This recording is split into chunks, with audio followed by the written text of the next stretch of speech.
Please put a pause and solve these questions.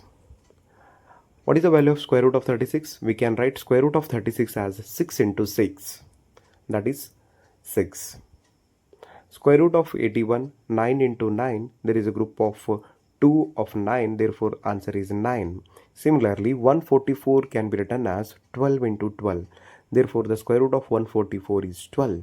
Similarly, the square root of 169, it can be written as 13 into 13 because 13 13s are 169. The square root of 169 is 13.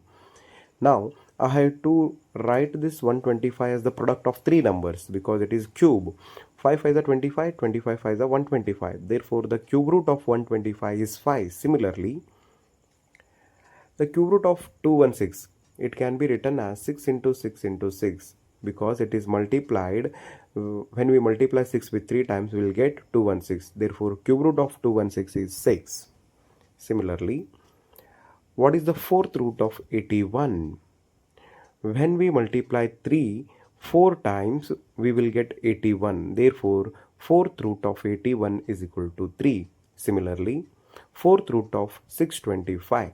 When we multiply 5 4 times, 5 5 is 25, 25 5 is 125, 125 5 is 625. The answer is 5. Similarly, what is the fourth root of 16? When we multiply 2 4 times, we will get 16.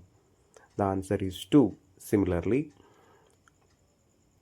the same question it is repeated now. Let me rewrite again.